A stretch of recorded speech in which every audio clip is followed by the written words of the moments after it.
Hi, this is Alan McKay. Welcome to episode 71. I'm talking about the subject of mentors and the importance of having many mentors in our life, finding our five, and also how to go about acquiring mentors in different parts of our life and our career. All right, so let's dive in.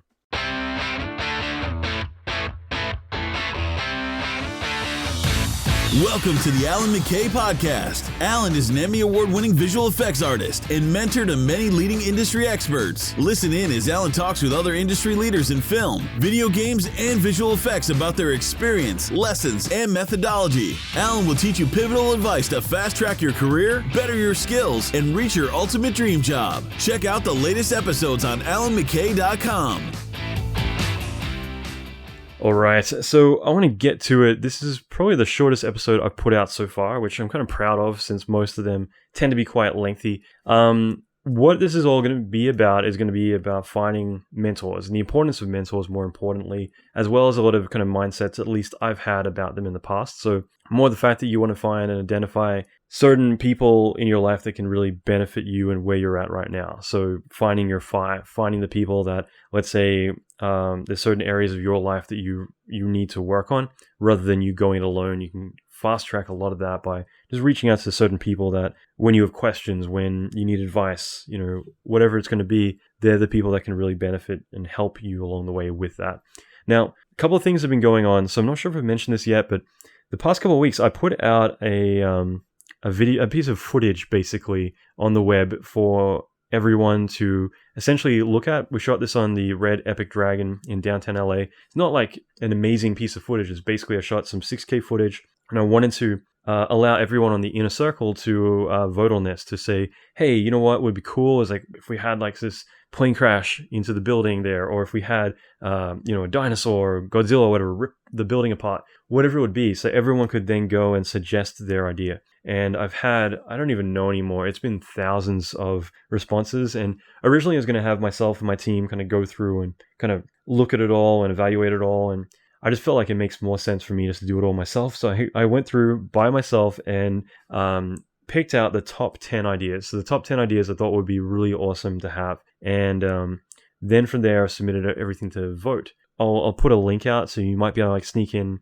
your vote and everything if you want to. But basically, the whole idea is that December, this month, I want to put together some mega training. Okay, something that like I do once or twice a year is try and build like 20 hours of like going in depth. So not scratching the surface with like, hey, here's how you make a teapot and make it turn to sparkly dust, but really going in depth and saying, this is how we create an entire visual effects sequence or a visual effects shot from start to finish, going through everything that I would do on a feature film, something like that. And in this case, I want to build something up, but I want everyone else to come up with the idea. I want everyone else to vote on the idea. And then the best idea out of all of these is where I'm then going to go out and document the entire process, creating exactly what you have voted on and what you've submitted. So I've loved this idea of just kind of making it really interactive, and I want to kind of document everything along the way. So expect a lot of posts from me and things like that throughout this month. But it's going to be really fun because I'm going to give myself a short amount of time to kind of really rock this stuff out.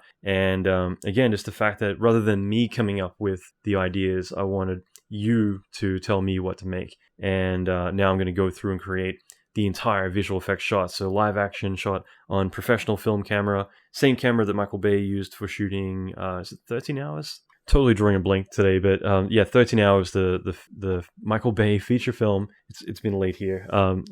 So I'm going to be shooting on that and then going out, creating all the visual effects, stage dry, everything for it. So it's going to be really awesome. And if you want to be a part of this, you can go to the show notes. So episode 71. So just go to the show notes page, www.alanmckay.com/71. But the link, if you want to go directly there, is just alanmckay.com. So ALLANMCKAY.com/challenge. So one word, the word challenge. And that's going to be the challenge, or choose your own adventure. So that's going to be the challenge for this month. And get behind it. I'd love to get input from you. And I'm going to be starting to work on this very soon. So it's going to be really awesome, really fast paced. I'm going to be documenting everything and putting everything out. And hopefully over Christmas, you'll have loads of training to get through. I'm going to start putting out lessons in the coming week once everyone's voted and submitted everything. So it's going to be really, really awesome. So again, just alanmckay.com/challenge. Oh, and of course, I'm also giving away all the scene files, the HDRI. I fully modeled, modeled for destruction and dynamics as well. So every building in the footage is completely built and ready to go for being destroyed, as well as every asset, everything that we use. So it's gonna be awesome. All right, so let's get into this episode, and I hope you enjoy it. Okay, so I wanted to put together a bit of a random episode. This is one that I've wanted to do for quite a while, and this was about finding a mentor. And this is one of those subjects that I think a lot of us kind of maybe misconceive, or at least I have for the longest time, where very early into my career, I kind of felt like I never needed anyone, and I raised myself to be an adult by myself. I raised my career by myself. And looking back, I've had a lot of success throughout my career, but at the same time, I feel like there's so much more I could have done in my career if I had just had the right support along the way. And unfortunately, very early on in my career, I felt like I was kind of like the go-to person at a lot of the places I worked at. So it meant that I needed to know everything along the way. I felt this. I'm not saying that it was the case. Typically, whenever someone had a question, they would come to me and say, Alan, how do I do this? Or this is broken. What do I do?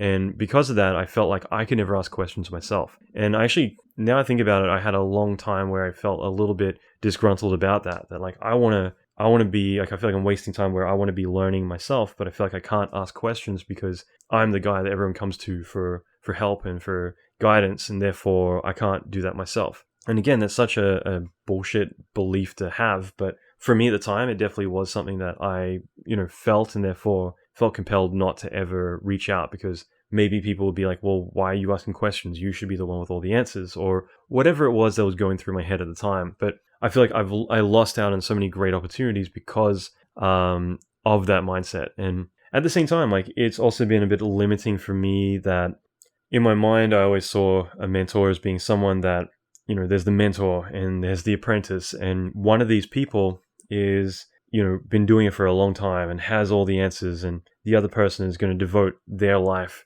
to learning the craft from the mentor, and again, a very clouded idea in my mind. But because of that, I think that it prevented me from seeing the benefits. It made me think, well, I don't want to be that person, and that person might be really good at this, but they're only there, and I want to go way bigger, and whatever kind of grandiose ideas I had in my head when I was 18 years old or 17 years old. And it made me think, well, I can't get anything from them because they're not where I want to be.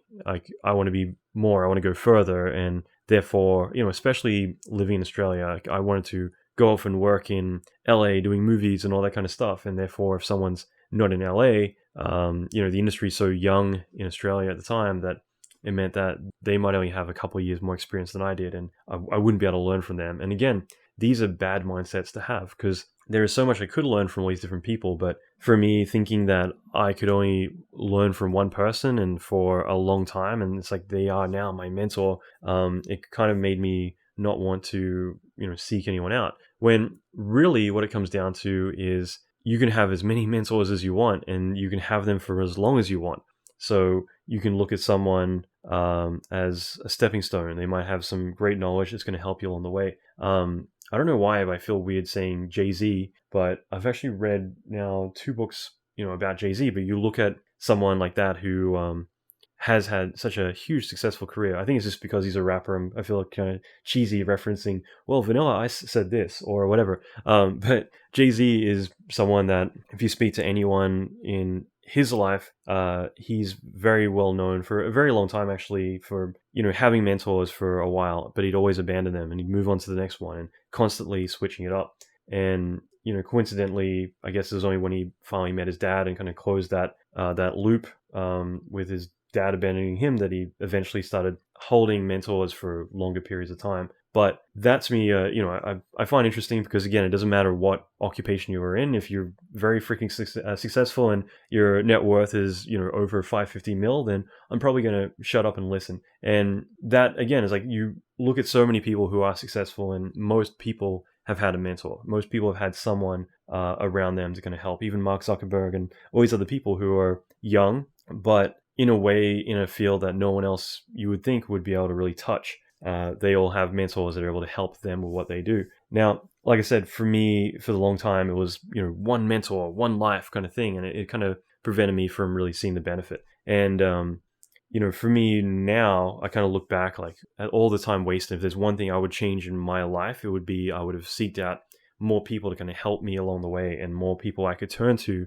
when I have questions about certain things, and just in general kind of focus on the areas of my life that I need to, instead of having this arrogance about it where I need to do it all alone. I need to be, tough it out, and, I don't need help from anyone, or whatever kind of BS that hopefully I'm not alone in this, that we have, where we can't turn to anyone, or it's a sign of weakness going to other people. Or if I go to someone, then I don't want anyone else to know that I asked for a question or whatever. And for me, like, for the longest time, these days, I'm so happy to go ask questions. I'm so happy to seek knowledge. And it doesn't matter who it's from. I could be talking to a film student and I say, hey, that's awesome. Like, how did you do that?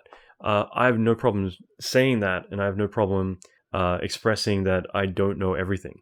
I know my weaknesses. I know my strengths. And I don't try to be everything. But at the same time, like, there's going to be people who know more. There's going to be people who are better than me. And the segue for a second, and this is getting really personal, but like, I think when I was 16 or whatever, I did have a bit of a mindset where I wanted to be the best in the world. That was my mantra. That was what I set out to do at 16 years old. And I think that, every time I meet young people now, I think that the two big things I have is, and I am generalizing, but most people I meet, they have arrogance. Okay. If you're young right now and you're listening, I'm saying it. There is a lot of arrogance, but it's also just the sake of not knowing when to listen and when to shut up. Okay, and I don't mean that in a mean way, but I've had times where I bring someone along who's fresh to the industry, and I'm sitting with guys who are talking about, well, when we're on set shooting Star Wars, blah blah blah blah blah, and I thought that would be a good experience for them to kind of learn something, and they're too busy trying to one up everyone at the table who accumulatively have like 300 years of experience, and they're there on month one, and they're trying to like say, well, that's nothing, check this out, blah blah blah blah blah. And I'm not saying that I didn't do that when I was young and probably talked everyone's ear off, but it's something that I've learned myself, that if you listen, you can learn so much, and if you're too busy talking, then how are you gonna have the opportunity to learn anything at all? And now, kind of looking back, like, that's definitely an area that the more that you're humble, the more that you're able to be a sponge for information. Why do you need to tell everyone how great you are? Why do you need to talk yourself up? Why not be there and observe and think about what would be the one question what is the one thing I could learn from this person in this one moment? And there's been people that, because they've asked such really intelligent questions, or the way that they've done it, it's made me want to stay in touch. Like, I've thought, like, wow, that was very smart, and it's made me kind of be a bit more intrigued about them. And I think that again, if you want to build relationships, it's all about asking questions and then applying it, asking and then applying it, doing it over and over and over. That's when people will kind of start to want to help you. Whereas, like, if you're just talking and you're noise, then people aren't really going to want to put in the effort. So for me, for the longest time, I wasn't willing to ask questions. I was afraid to do that, but I started, these days I'm more than happy to be humble and say that I don't know everything. But at the same time, like, I meet people all the time who seem to think that they can. I haven't had breakfast today. I hope that the microphone's not picking up my stomach rumbling right now. It's like extremely loud. But I hope that, a lot of people kind of are able to see like where their flaws are. I always kind of teach this, that it's the number one thing that I think is really difficult to do, is to take a look at yourself and really kind of see what you need to work on. What are your biggest flaws? What are the biggest obstacles that you need to conquer? And the thing is, when I go to hire people, and I've mentioned this before, but I go to hire someone, and if they come in and they're like, I'm the best at everything, that just makes me clam up and be like, I don't want to talk to you, let alone hire you, because I can go like, well, what's your, your pyro experience, like your fluid experience? Like, it's like, oh, hands down, I'm the best in the world. And it's like, well, what about liquid, or what about, dynamics? And it's like, oh yeah, I'm the best. What about lighting? I'm the best, I'm the best, I'm the best. And by doing that, it says so much about them, because it means that, well, first of all, they seem kind of arrogant, but it also means that, like, I don't know how to place them, because I want someone to say, hey, I'm really good at effects, but I'm not so good at lighting. My comp skills are pretty good, blah, blah, blah, blah, blah. Then I'm like, okay, great. Well, I'll get you to do effects. but I'll get someone else to do all the lighting, and that way you can just kind of focus on what you're good at. It helps me be able to figure out how to place them. But at the same time, like, I worry if someone says to me that they're the best, that, at everything. Not only I'm the best, but I'm the best at everything in the world, pretty much. That it makes me think, well, they're probably going to be really arrogant. The fact that they, are able to kind of say it like that. But in addition to that, it also makes me think, well, they're probably going to, maybe they actually think in their head that they're the best. It isn't like they're saying it because they want the job and therefore they think that there shouldn't be any chink in their armor. It's more they actually think that they're the best at everything. And if that's the case, then it means that they probably see things in their own way and only in their way. And they're not open to kind of seeing how things may actually be. And so that worries me too, because I want people who I can work with who, if they're not doing something right, I want to be able to say, hey, well, that's not really working out. Why don't you do it this way? And not have them come back and say, no, it has to be done this way because, I know what I'm doing. You don't know what you're talking about. You're an amateur or whatever. And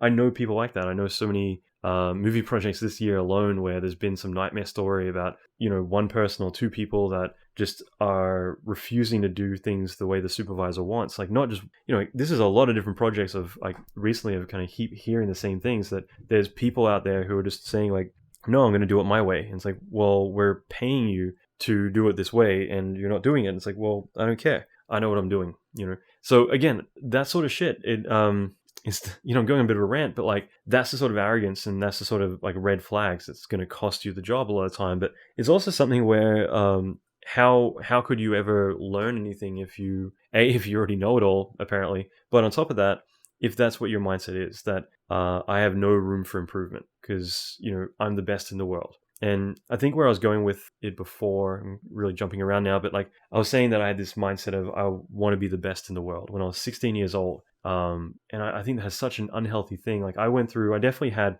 a lot of pressure I put on myself, where I think my ego got pumped up a lot because I'd be getting 20, 30 emails, like a lot back then, from people I never met, at big companies offering me the world, and also other people offering me praise, and just a lot of that stuff where it can really fuck with your head a little bit. And again, this is 3D. It's nothing that's going to change the world. It's not like I would ever expect that, getting a lot of people giving you praise is going to be something that is going to, that you can really measure that on any real scale. It's like, look, at the end of the day, I'm sitting in front of a computer doing something that someone paid me to do. But that was for me, I think, being 16, 17, being a very young kid, having my ego pumped up for a long time was not a healthy thing. And on top of that, though, because I had like ILM, I had Blur, I had all these places kind of hitting me up, and I'm just, Mr. Nobody in Australia at the time. So that definitely was like a big thing. And also just the fact that like I would have this like, go to be the best. It wasn't I want to be, it's more I felt like I had to be the best, like work my ass off and try to be the best in the world or something. And that, I think, prevented me in such a big way to, just it puts a lot of psychological pressure on you that you think that there's people out there who actually give a shit, that, if I don't do something today, then like, people are going to, pay attention that I'm being lazy or whatever. And I think I finally had that realization when I was probably 18, that I will never be the best, and there's no such thing as the best. I'm just going to do the best that I can do, and that's good enough, And it doesn't mean that I can ever cheat myself and not do the best I can do, but it means that there's no such thing. Like who is out there to tell you that you're the best, and why does it matter, and what do you have the benefit from it? That definitely for me was and I don't know if I've ever talked about that with anyone really, but that definitely was a big moment for me, just kind of like taking the pressure off and saying like, no, like do the best you can do. Like don't try and outdo everyone else or try and get more recognition than the person next to you or whatever it would be. Because at the end of the day, like A, who gives a shit? B, is it worth it? Like, would it be worth to try and like outdo everyone, and try and make yourself look the best in the room or whatever? It's just like, it's not a healthy thing to be in at all.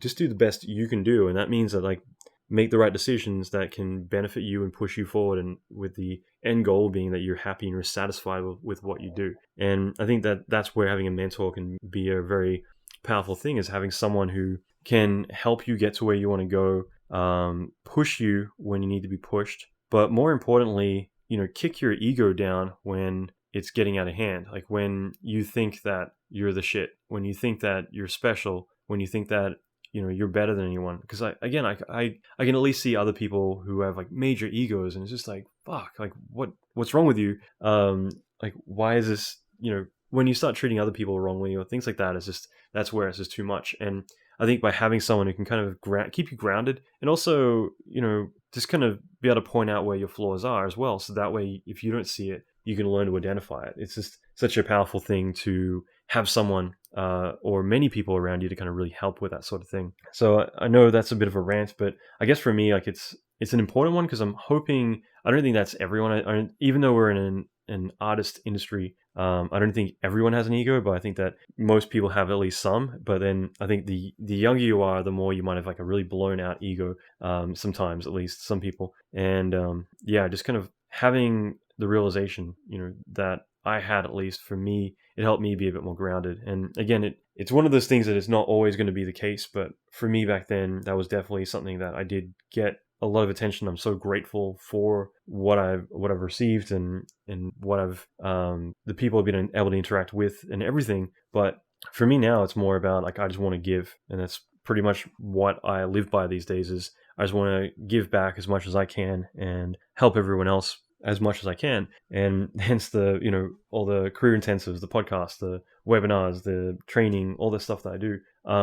But another realization you probably should have is that you don't need just one mentor, one life, all that kind of stuff. Like for me, I kind of look at where I'm at in my life and like what I need. And this is where the big aha moment has been for me, is that there are many different areas of my life that I want to work on. And rather than me going it alone and saying, okay, great, I'll read 100 books on this subject and then I'll hopefully know a thing or two about it. I would rather have someone who's been doing that for 20, 30 years and they're really good at what they do. And, they've had all these like life lessons they've learned from all their mistakes. I would love to have access to all those life lessons at the very beginning of my journey. So that way I don't need to go through all of them myself. I think some you're going to need to go through those discomfort sessions yourself, but there's going to be many that I think that it can be really beneficial to have access to someone who can really help you in that one area. And why stop at one? So for me, like I always say, like find your five. In other words, I kind of picture, 5 chairs under a spotlight. I don't know why, but like for me,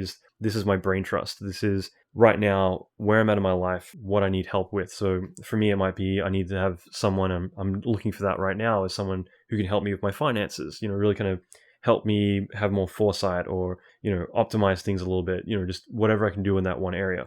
Whereas another one is fitness. Like for a long time, I've neglected my health because of like an injury that I have. And, it's a very valid excuse to have neglected it, but it's at a point where I'm like, okay, I want to step this up. So I've hired a trainer who deals with a lot of guys who are like elite entrepreneurs who make, make millions of dollars every year. And they're really good at what they do. So that's typically who he trains. And so I knew he'd be a right fit for me because he's someone that deals with people who are high strung, like a lot of stress, work a lot, sometimes never have time to go to the gym or anything like that. At the same time, they never leave their work alone. They're constantly working. They don't have much time. They need to be go. And just being able to have someone who I can access, who kind of understands my needs in that respect. And I'm actually bringing him onto the podcast later in December. So Jeff McMahon, to talk about all this stuff. And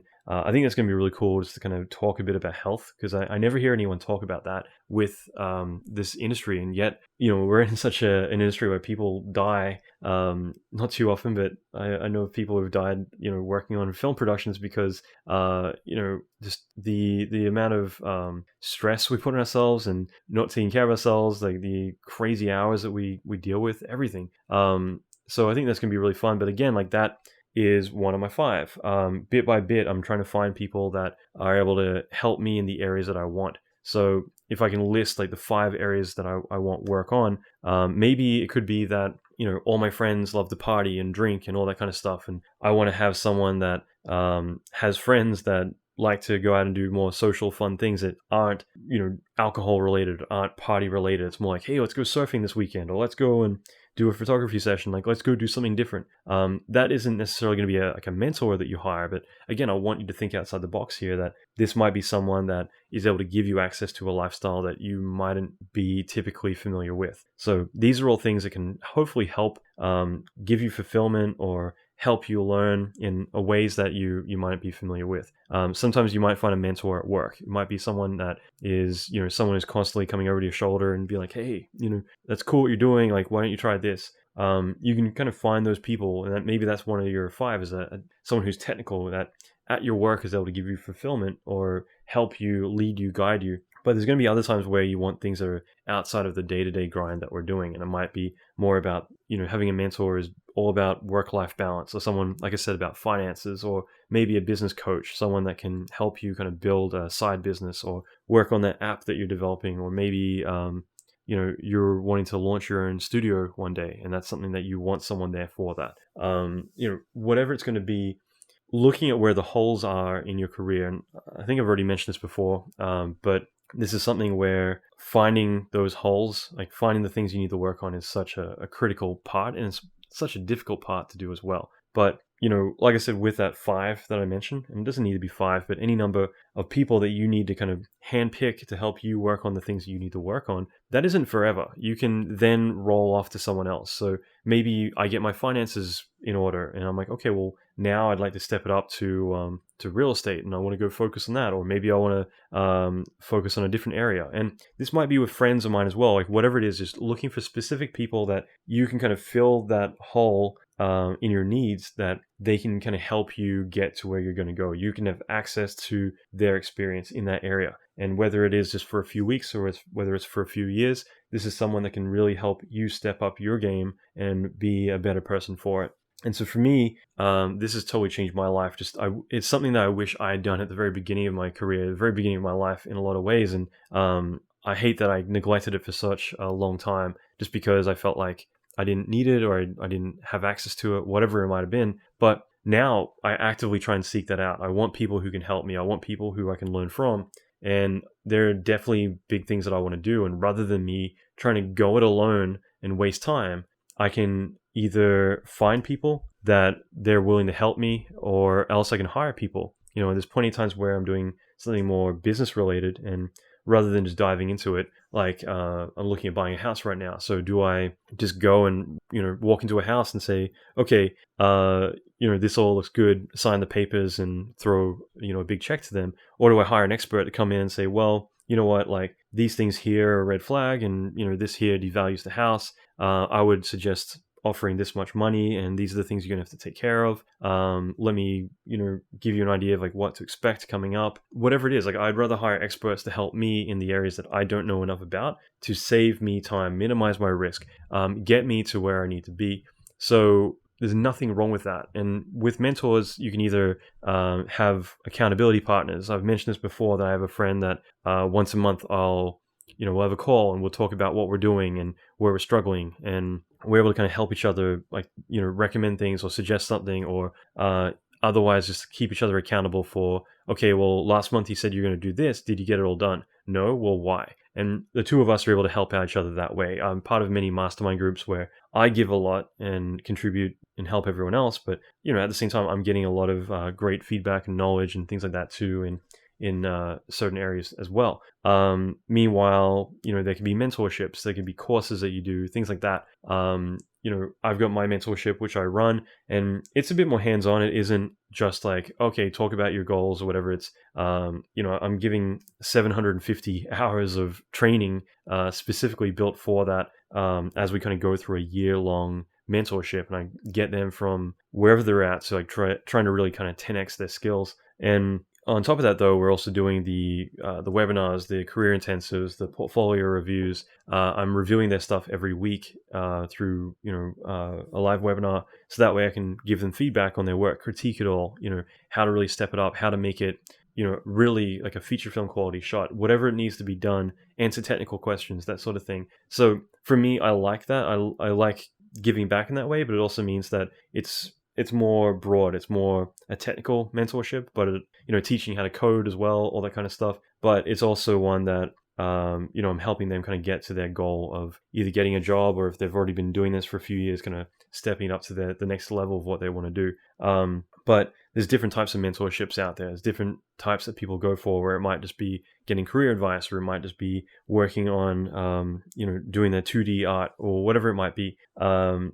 Now, there's also a different type of mentorship, which means that you could have a mentor that you've never met before, never spoken to before. Just you listen to their podcasts, you watch their YouTube videos, you read their books. And I have plenty of those people that I read everything that they put out. I learn so much from them. I really seek a lot from those people, but I might have ever met them. I'm kind of enjoying now that I'm actually getting to meet a lot of people that I have read a lot of their books, and I'm now getting to actually hang out with. And it's been kind of like a cool experience getting to kind of take things to a new level, where there might be personal questions that you had for them, but, again, they're a book, they don't talk back. But now suddenly you're kind of able to get that next level of interaction. But you don't necessarily need to have that. Like, you can have that constant knowledge that you're getting from those people. And I think that's also very powerful too. So it doesn't need to be someone that you're constantly seeking out. Now, I wanted to keep this one fairly short for once. I figured I'd talk a little bit about how to get a mentor, because you don't need to email someone and say, hey, I know you're really busy, but can you mentor me?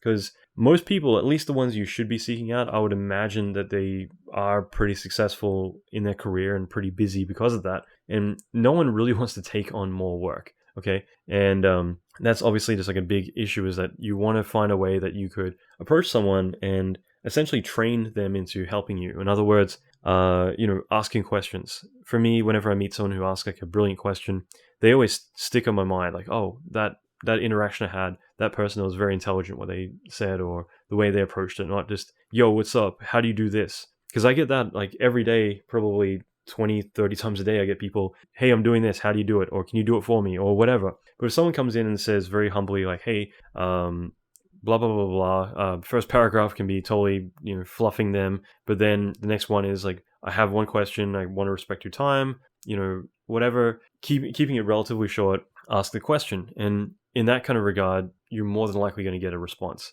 And the thing is that if you keep coming back saying, thanks for the advice, I applied it, here's the results I got, one more question I had is this, or whatever, that is way more motivating for the other person if they see you actually doing, applying the information that you're given to what they're doing. In other words, I get people all the time saying, hey, how do I do this? And I give them advice and I never hear from them again or anything. And like, I remember when I was 17, I was lecturing at university, and I would have people where they kept saying that they want to like really step up what they're doing. And I was willing to put in time, like put in hours of my time to really train them up and really kind of push their skills. And then there'd be times where they just don't show up. They're like, oh, yeah, I was going to, but now I'm out partying with whatever. And that kind of stuff would happen. And it just made me think, okay, well, I'm not going to waste my time, because here I am trying to take time out of my life to make your life better. And if you're not willing to put in time, then fuck it. I got better things to do with my life. Or I got other people who are lining up asking for this help. So if you get people who you give a bit of advice to and they actually go and use it, apply it, and then they come back, that's the sort of person that you want to help, because they're appreciating the time that you're putting in, but they're also applying it, because you don't want someone who's just, you keep throwing stuff at them and they're not even catching it. They're just like, whatever. So that, I think, is like the most organic way to go to it, is to approach someone and just be genuine about what you're doing and the questions you have, but do it in a way that's easily accessible to them. So it might be like, quick bulleted thing saying, I got these 3 things. Can you just quickly give me a short answer? I know you're busy, so no pressure. That sort of thing. I'm more than happy to respond to people if they're short emails. But if I get like the lifelong email, sometimes I really want to read it, so I save it. I'm like, oh, I'll come back to it later, because this person put a lot of time into writing this email. But then it's so much to actually reply to. It's just impossible. I never get around to it. And this is constantly just something I'm trying to deal with a lot. Now, at the same time, like I said before, you can seek out groups of people, which I think is very good, because then you have like a group of people that are all pushing each other and, really together, alone in that sense. At the same time, paid mentorships is another way. There's a lot of different ways, but really it comes down to trying to find the right people and knowing that like you're not going to be with them forever. You know what you need, and you go out there and you try and seek that out, so that way you can get the results you need and then either stick with them or you can move on to the next person, kind of keep evolving. So you might have this kind of dynamic 5 group that bit by bit is kind of, as all these different parts of your life are getting better and getting better over and over, they start to evolve and your needs start to evolve, and therefore the people that you're around might start to change over time too. And the good thing is that, like I said before, you always have access to that person if you spent time with them. They're part of your life. So years later, you can still come back. So if you want to keep building this pool of mentors, it doesn't mean that they're all actively helping you all the time. Okay, so I hope you enjoyed that. This episode's a little bit scatterbrained. I guess I've had a few of those lately, just so much going on. I mentioned the challenge, which is obviously been pretty big already, just kind of getting all that ready, as well as I'm smack banging the live action series. I'm actually gearing up for, by the way, the live action series is like a big live action course, like a 1-year course. It's really intense. We go through a lot, and I'm actually gearing up for 2 big shoots for that at the moment. One is, I'll just say like a head explosion shot. So it's slow motion CGI, like head replacement. So we're going to be shooting someone and having their head explode, like doing skin simulation. So the whole head kind of rips open and doing all the soft bodies, the liquid, the fluids, wet maps, all this stuff, generating the whole entire effect. So it's going to be really brutal and a lot of fun to shoot, but also a lot of fun to do. But the big one, which is going to be happening early next year, is this is for the final term of the live action series, is we'll be shooting the Santa Monica Pier, and this is going to be epic. It's probably going to be the biggest thing I've ever done, where we're initially going to have like a medium-sized tanker ship driving into the Santa Monica Pier. So I'm going to have like initially one person kind of spotting it and turning and running and tracking with them as they're running away, as well as more crowds of people starting to realize as this thing kind of comes out of the fog and smashes into Santa Monica Pier, and having aerial shots as well as more kind of pullback dolly shots, everything for like a nicely shot sequence. And I'm going to be shooting all of this hopefully on the Red Weapon Helium, so shooting at 8K. And the amount of gear we've got for this is going to be ridiculous. I've actually just got these new, is it Tilta Action Man, like robotic kind of hydraulic arms almost that allow you to lift like, a big Ronin Steadicam for, running with the red, being able to do like really intricate shots where you're holding like a heavy amount of gear for long periods of time. So you're actually using these like robotic arms to be able to hold heavy amounts of like film equipment. So we're going to be doing a lot of really cool stuff with that. And the Santa Monica Piers is going to be completely demolished. We're doing half of it in Max and half of it in Houdini, comping in Nuke. So we're doing all the water simulations, the destruction dynamics, all that stuff. We're doing map paintings for replacing certain parts with CG, and it's going to be huge. So lately, whenever I'm down in near the pier, I'm always just staring at it, just like, I'm going to be destroying you soon. How the hell am I going to pull this off? So luckily, bit by bit, I'm starting to get a really good crew together to plan for this. But yeah, it's going to be big. It's going to be really big. So yeah, I've got 2 big shoots coming up and gearing up for. On top of this, I'm also flying to Portland in the morning and then Seattle, and I'm going to be back later in the week. And of course, the challenge is about to start, so I'm getting ready for that as well. And that's going to take up a majority of my December, while I'm also working on lessons for term 2 of the live action series and gearing up for next year. I just put out, as a bit of a bonus, I put together like a 3-hour course, career talk on, how to 10x your career, which I put out for everyone who's doing the challenge as a bit of a thank you for anyone who's like sharing the content, things like that. So there's been like a lot of cool stuff I've been doing, but man, the past couple of weeks or months have been brutal. It's definitely been a big one. For me, I've got a few more tricks up my sleeve I'm going to announce soon. Thinking about doing a career intensive, a public one, because I've been doing a lot of them with the mentorship and with the live action series, but doing a public one for everyone to come in and join in, I think that's going to be really cool. So that'll be towards the very end of the year as well. And more things coming as well. So lots to do. If you want to join in the challenge, and if you want to get access to the mega training, in other words, the 15 or 20 hours of high-end training that I'm going to be giving out for free throughout all of December, the only way to access it, and this is how I always do it, is I give it to everyone in the inner circle. So if you want to sign up, just go to alanmckay.com/challenge. So ALLANMCKAY.com/challenge. And that will have a link to get all the content, as well as get access to a lot of cool stuff right away. You can vote and submit your ideas right now.